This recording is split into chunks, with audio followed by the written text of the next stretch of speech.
So isasara na yung mga bees namin para hindi liparin ng hangin. Oops. Ay, kinagat. Bakit ka naggawa dyan na walang sapot? Oh, hindi ako dumaan. Ayun, kinagat siya, Tignan ko lang kung lulobo na naman siya. Pero may gamot na kami dyan para lumubo. Ay, para hindi lumubo. Kanina nakasupot siya. Hindi kagad tinalian. Anong supot? Ay, hindi pala supot. Ano ba yan? Uy. Yung ano ba? yung ganito. Ayan o. Para dyan na lang ako manalamin sa sakyan. Hindi daw masyado siyang kinagat, pero kinagat. Pero uminom kasi yan, guys. Pag uminom ka, bawal ka kasi magawa-gawa dyan sa bees kung may ininom ka. Pwede sana kung tubig ininom mo. Eh, kailangan na namin ngayon na ilagay, guys, kasi medyo may sikat pa ng araw. Ayan, oh. Medyo may sikat pa ng araw kasi medyo mainit-init pa. Pag malamig na yan, ako, mahirap magtrabaho dito pag malamig. So sabi ko sa kanya, lagyan na natin. Kakatapos lang namin ng lagay ng medicine nila para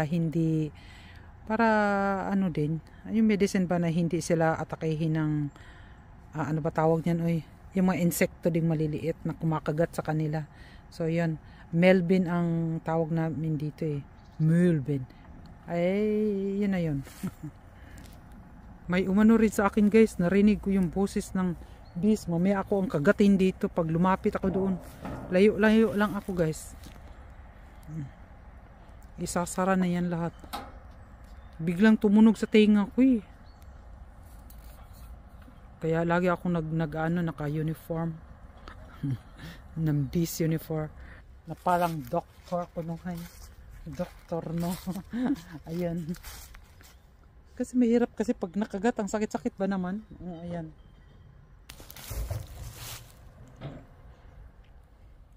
Aray, kinagat. Tingnan ko lang kung manglulubo ka na naman dyan. Marami naman tayong red wine. Oh, isa na lang, guys, para matapos na kami. Isa na lang.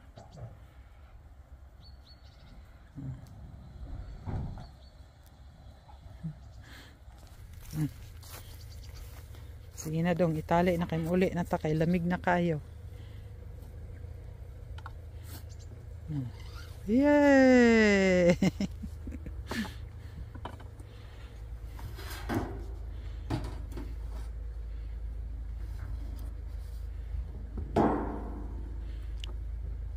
Tali na namin, guys, kasi pag bumagyo man o anong mang wala man bagyo dito, guys, ay yung ano lang.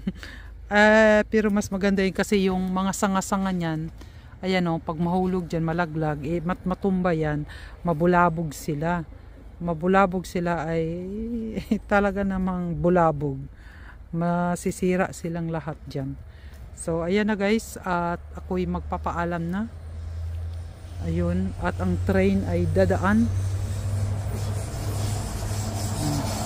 Ayun ang train, dumaan na ang train. Malapit kami sa railway station, guys. Ang bahay namin malapit sa railway station, sa hospital, sa school. O ayan, nandyan na lahat. Palengke. Ayan. So guys, magbababay na kami ni Hubi. Babay. Hayaan mo na hindi siya magbabay. So guys, may natira pa palang kalabasa. Kunin na daw kasi. Meinst du, der wächst nichts mehr? Ayan. Ja.